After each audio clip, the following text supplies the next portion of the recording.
Hi friends, இன்னைக்கு நம்ம பன்னீர் புலாவ் தான் செய்ய போறோம். இதோட டேஸ்ட் அட்டகாசமா இருக்கும். இன்னும் கொஞ்சம் வைங்கன்னு கேட்டு வாங்கி சாப்பிடுவாங்க. அந்த அளவுக்கு டேஸ்ட் சூப்பரா இருக்கும். இது ஈஸி தான். எப்படி செய்யறதுன்னு பார்க்கலாம் வாங்க. Welcome to Ammukutty diary. நான் ஒரு 200 கிராம் பன்னீர் எடுத்திருக்கேன். அதை முதல்ல வறுத்து வச்சுக்கலாம். எண்ணெய் சேர்த்திருக்கேன், நான் சமையல் எண்ணெய் சேர்த்திருக்கேன். இது கூட பன்னீரை கட் பண்ணி வச்சிருக்கேன். உங்களுக்கு எந்த சைஸ் வேணாலும் கட் பண்ணிக்கலாம். அதை சேர்த்து நல்லா வறுத்து வச்சுக்கோங்க. சிம்மில் வச்சு நல்லா வறுத்துக்கோங்க.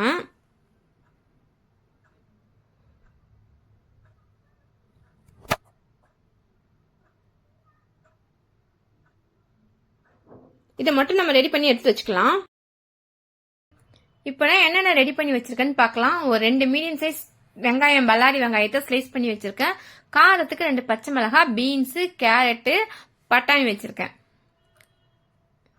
இதை மட்டும் ரெடி பண்ணி வச்சிருக்கேன். இப்போ எப்படி செய்யறதுன்னு பார்த்துடலாம். இப்போ ஒரு குக்கர்ல 1 டேபிள் ஸ்பூன் அளவுக்கு நெய் சேர்த்திருக்கேன். 1 டேபிள் ஸ்பூன் சமையல் எண்ணெய் சேர்த்துக்கலாம். எண்ணெய் நல்லா காஞ்சதுக்கு அப்புறமா கிராம்பு சேர்த்திருக்கேன். ஒரு துண்டு பட்டை சேர்த்திருக்கேன்.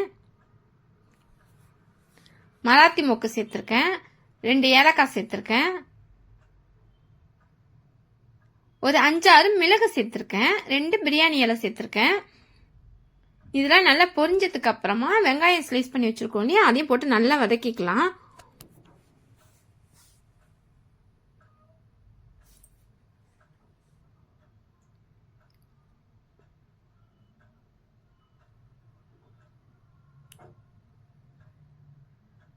இதுல கொஞ்சமா உப்பு சேர்த்திருக்கோம். உப்பு சேர்த்து வதக்குனீங்கன்னா சீக்கிரமா வதங்கிடும். இப்ப இந்த அளவுக்கு நல்லா வதங்கிடுச்சு. இப்ப இது கூட 1 டேபிள் ஸ்பூன் அளவுக்கு இஞ்சி பூண்டு பேஸ்ட் சேர்த்திருக்கேன். இதையும் நல்லா பச்சை வாசனை போற அளவுக்கு நல்லா மிக்ஸ் பண்ணிக்கலாம்.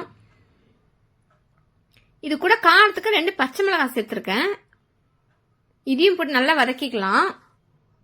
இப்ப காய்கறி எல்லாமே சேர்த்துக்கலாம். பீன்ஸ் சேர்த்திருக்கேன், கேரட் சேர்த்துக்கிறேன், பட்டாணி, உங்ககிட்ட எந்த காய்கறி இருக்கோ அதை போட்டுக்கோங்க. இதையும் நல்லா மிக்ஸ் பண்ணிக்கலாம்.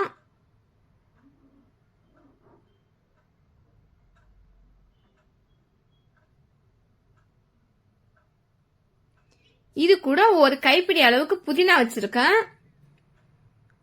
ஒரு கைப்பிடி மல்லித்தலை வச்சிருக்கேன், அதையும் சேர்த்துக்கிறேன். இதையும் நல்லா வதக்கிக்கலாம்.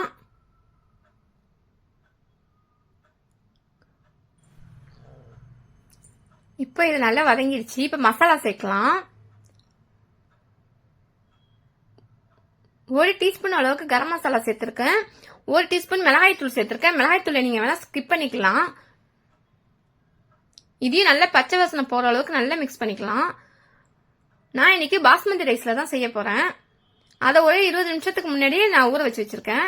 இப்ப பன்னீர் இருக்கு இல்லையா, அதை இதை சேர்த்துக்கலாம். இதையும் சேர்த்து நல்லா மிக்ஸ் பண்ணிக்கலாம்.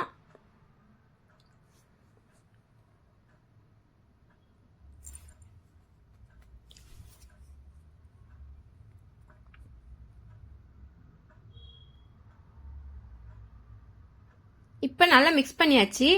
நான் 1 கிளாஸ் பாஸ்மதி ரைஸுக்கு 1.5 கிளாஸ் தண்ணி சேர்த்திருக்கேன். நான் 2 கிளாஸ் பாஸ்மதி ரைஸ் போட்டிருக்கேன். அதனால நான் 3 கிளாஸ் தண்ணி ஊத்திருக்கேன்.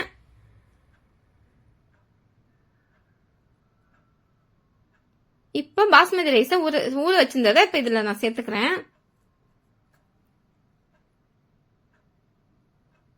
இப்ப லைட்டா மிக்ஸ் பண்ணி விடுங்க. எனக்கு உப்பு கொஞ்சம் கம்மியா இருக்கு, கொஞ்சம் கறிக்க இருக்கணும். எனக்கு கம்மியா இருக்கிறதுனால நான் சேர்த்திருக்கேன்.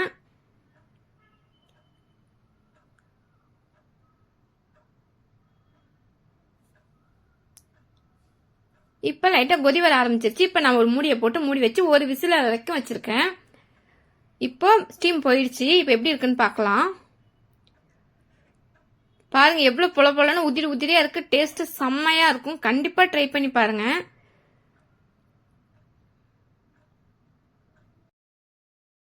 இந்த வீடியோ பிடிச்சிருந்துச்சுன்னா மறக்காம லைக் பண்ணுங்க, சப்ஸ்கிரைப் பண்ணுங்க. தேங்க்ஸ் ஃபார் வாட்சிங்.